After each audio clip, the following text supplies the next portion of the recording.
افسانہ اولاد از قلم سعادت حسن منٹو۔ جب زبیدہ کی شادی ہوئی تو اس کی عمر 25 برس کی تھی۔ اس کے ماں باپ تو یہ چاہتے تھے کہ 17 برس کے ہوتے ہی اس کا بیاہ ہو جائے، مگر کوئی مناسب و موزوں رشتہ ملتا ہی نہیں تھا۔ اگر کسی جگہ بات طے ہونے پاتی تو کوئی ایسی مشکل پیدا ہو جاتی کہ رشتہ عملی صورت اختیار نہ کر سکتا۔ آخر جب زبیدہ 25 برس کی ہو گئی تو اس کے ماں باپ نے ایک رنڈوے کا رشتہ قبول کر لیا۔ اس کی عمر 35 برس کے قریب تھی یا شاید اس سے بھی زیادہ ہو۔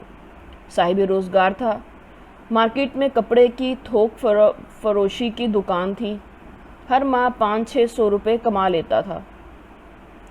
زبیدہ بڑی فرما بردار لڑکی تھی، اس نے اپنے والدین کا فیصلہ منظور کر لیا، چنانچہ شادی ہو گئی اور وہ اپنے سسرال چلی گئی۔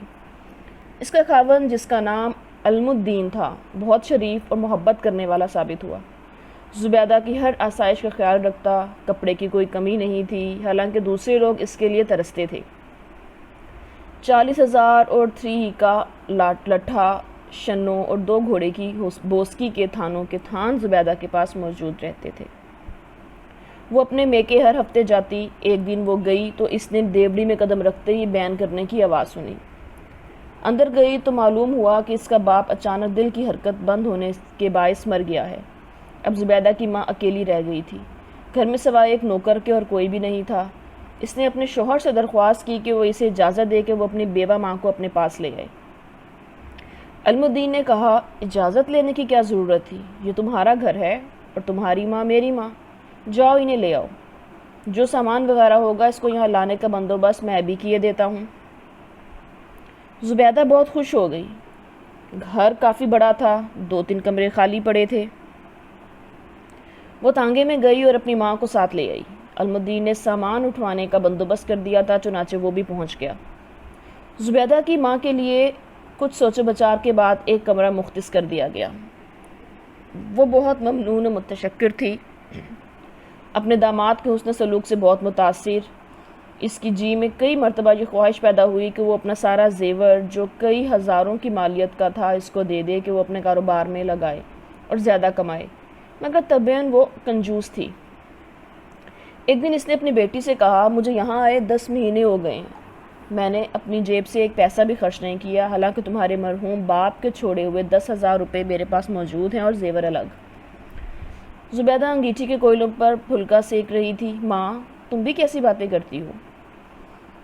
کیسی ویسی میں نہیں جانتی، میں یہ سب روپے علم الدین کو دے دیے ہوتے، مگر میں چاہتی ہوں کہ تمہارے کوئی بچہ پیدا ہو تو یہ سارا روپیہ اس کو تحفے میں دوں۔ زبیدہ کی ماں کو اس بات کا بڑا خیال تھا کہ ابھی تک بچہ پیدا کیوں نہیں ہوا۔ شادی ہوئے قریب 2 برس ہو چکے تھے، مگر بچے کی پیدائش کے آثار ہی نظر نہیں آتے تھے۔ وہ اسے کئی حکیموں کے پاس لے گئی، کئی معجونے، کئی صفوف اور کئی قرض اس کو کھلوائے، مگر خاطر خواہ نتیجہ برآمد نہ ہوا۔ آخر اس نے پیروں فقیروں سے رجوع کیا، ٹونے ٹوٹ کے استعمال کیے گئے تعویذ دھاگے بھی، مگر مراد بر نہ آئی۔ زبیدہ اس دوران میں تنگ آ گئی۔ ایک دن چنانچہ اس نے اکتا کر اپنی ماں سے کہہ دیا، چھوڑو اس کسی کو، بچہ نہیں ہوتا تو نہ ہو۔ اس کی موڑی ماں نے منہ بسور کر کہا، بیٹا یہ بہت بڑا قصہ ہے، تمہاری عقل کو معلوم نہیں کیا ہو گیا ہے، تم اتنا بھی نہیں سمجھتی کہ اولاد کا ہونا کتنا ضروری ہے، اسی سے تو انسان کی زندگی کا باغ سدا بہار رہتا ہے۔ زبیدہ نے پھلکا چنگیر میں رکھا، میں کیا کروں، بچہ پیدا نہیں ہوتا تو اس میں میرا کیا قصور ہے؟ بڑھیا نے کہا، قصور کسی کا نہیں بیٹی، بس صرف اللہ کی ایک مہربانی چاہیے۔ زبیدہ اللہ میاں کے حضور ہزاروں مرتبہ دعائیں مانگ چکی تھی کہ وہ اپنے فضل و کرم سے اس کی گود ہری کرے، مگر اس کی ان دعاؤں سے کچھ بھی نہیں ہوا تھا۔ جب اس کی ماں نے ہر روز اسے بچے کی پیدائش کے متعلق باتیں کرنا شروع کی تو اس کو ایسا محسوس ہونے لگا کہ وہ بنجر زمین ہے جس میں کوئی پودا اگ ہی نہیں سکتا۔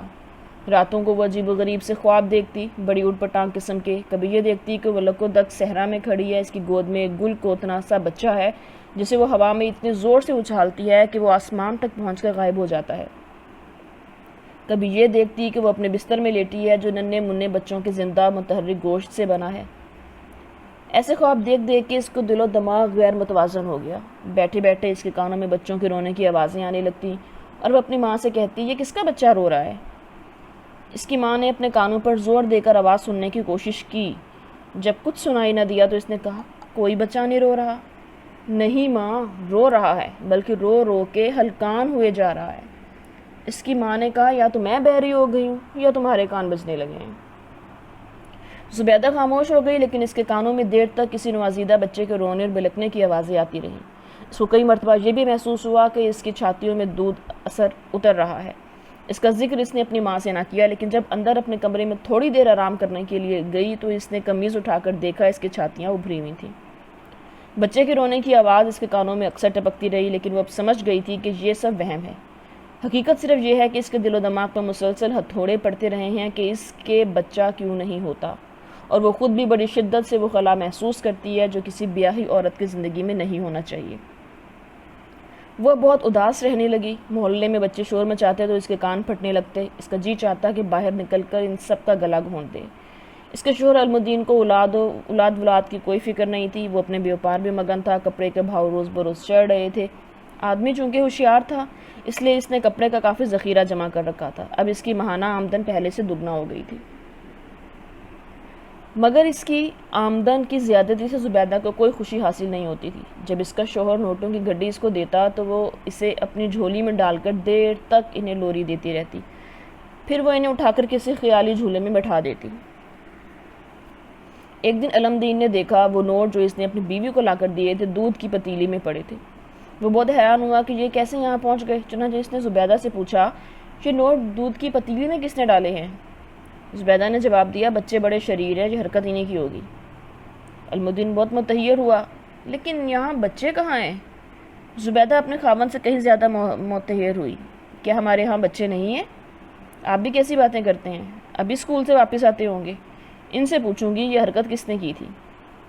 علم دین سمجھ گیا کہ اس کی بیوی کے دماغ کا توازن قائم نہیں، لیکن اس نے اپنی ساس سے اس کا ذکر نہ کیا کہ وہ بہت کمزور عورت تھی۔ وہ دل ہی دل میں زبیدہ کی دماغی حالت پر افسوس کرتا رہا، مگر اس کا علاج اس کے بس میں نہیں تھا۔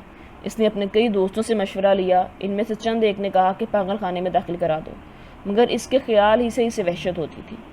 اس نے دکان پر جانا چھوڑ دیا، سارا وقت گھر رہتا اور زبیدہ کی دیکھ بھال کرتا کہ مبادا وہ کسی روز کوئی خطرناک حرکت کر بیٹھے۔ اس کے گھر پر ہر وقت موجود رہنے سے زبیدہ کی حالت کسی قدر درست ہو گئی، لیکن اس کو اس بات کی بہت فکر تھی کہ دکان کا کاروبار کون چلا رہا ہے، کہیں وہ آدمی جس کو یہ کام سپرد کیا گیا ہے غبن تو نہیں کر رہا۔ اس نے چنانچہ کئی مرتبہ اپنے خاوند سے کہا، دکان پر تم کیوں نہیں جاتے؟ علم دین نے اسے بڑے پیار کے ساتھ کہا، جانم میں کام کر کے تھک گیا ہوں، اب تھوڑی دیر آرام کرنا چاہتا ہوں۔ مگر دکان کس کے سپرد ہے؟ میرا نوکر ہے، وہ سب دیکھ لے گا، وہ سب کام کرتا ہے۔